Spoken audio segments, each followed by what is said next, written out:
Hey gang, I wanted to talk to you all about the wonderful world of wood firing.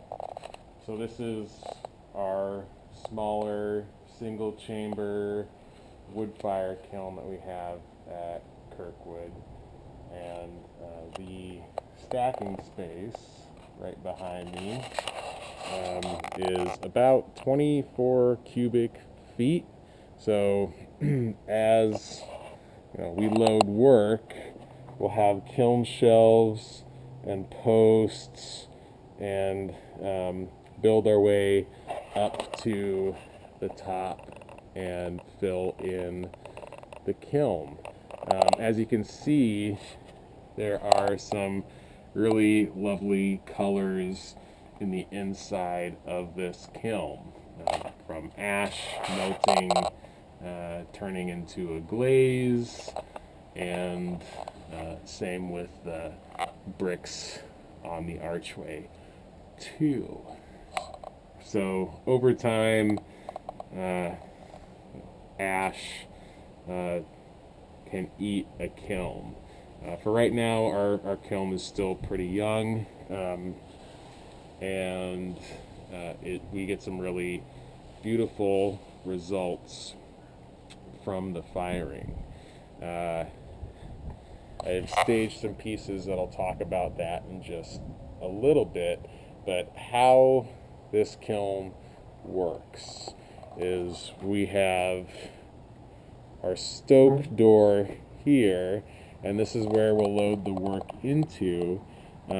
There's a brick grate. I'm not sure if the light will adjust to see on the inside there, but there's a brick grate that the wood will fall onto, and then the coals will fall through the grate to the floor, and oxygen gets to the wood through the draft ports here on the side. So these are our air induction ports. So various heights and areas for the wood to have oxygen introduced into the kiln, right? So I've staged a piece of wood like this, and this is where we will stoke our wood, right?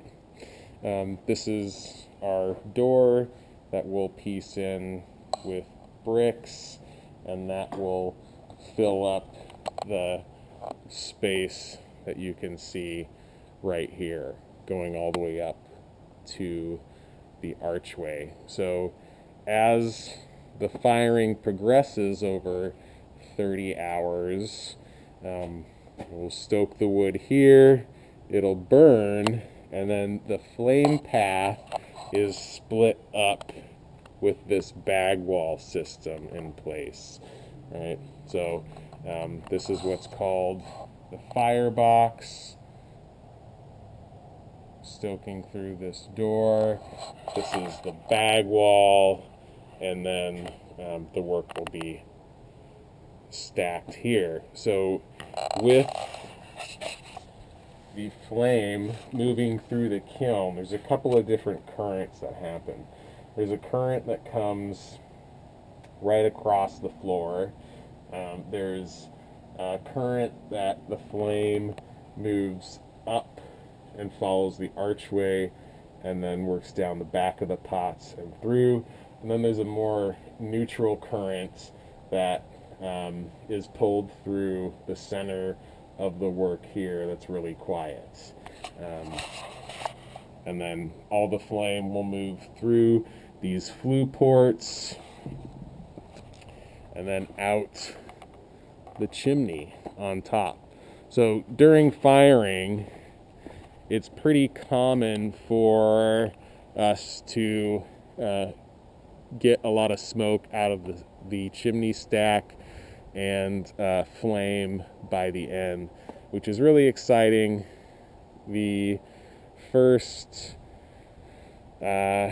20 hours of the firing shift can be considered what is somewhat boring, but still throwing in wood, seeing how the temperature of the kiln rises is really exciting, and just how you can control temperature just by stoking wood and figuring out how to get a rise in temperature to meet certain goals is also kind of like a game.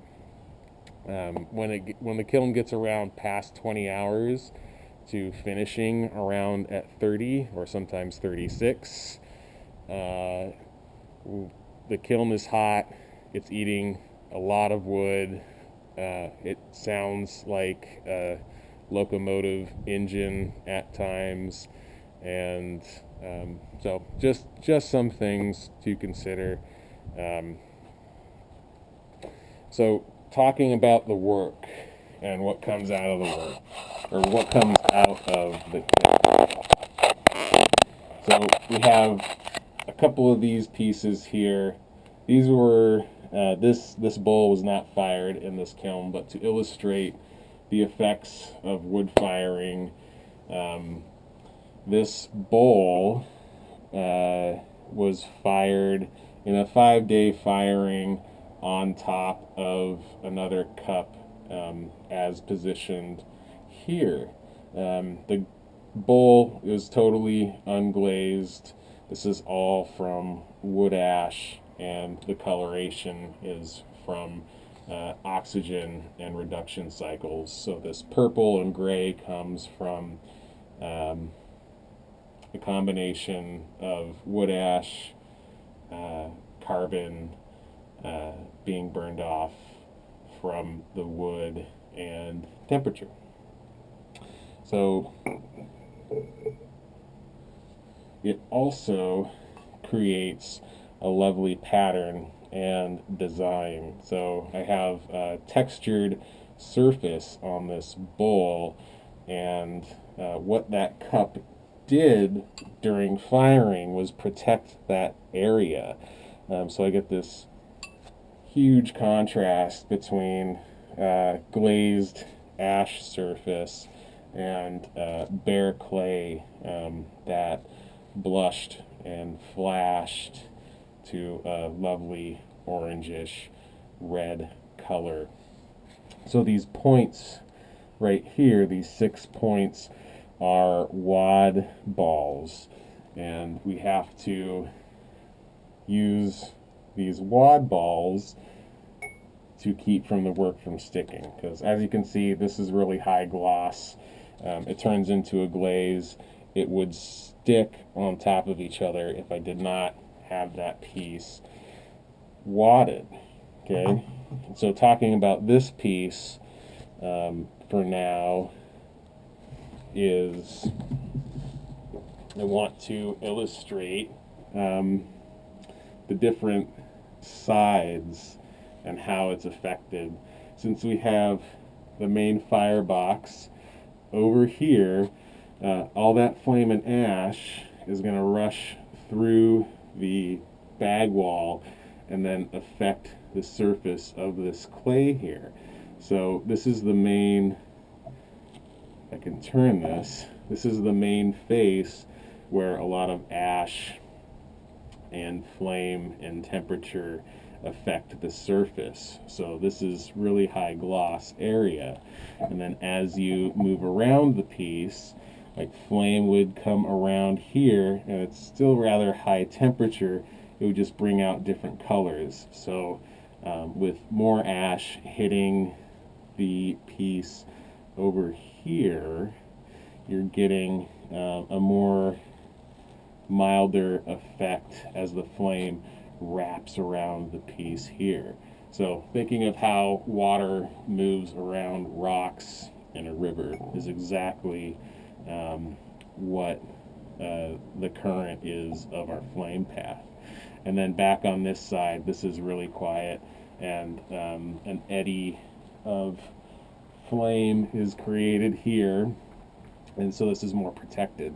So this is a more bare surface, more rough, more of a natural clay color than, you know, something like this. This again is also unglazed, but through the wood firing process of adding ash for a glossy surface for a glaze, and temperature where it melts and fluxes out certain elements of the clay body here, you have a really lovely contrasted surface.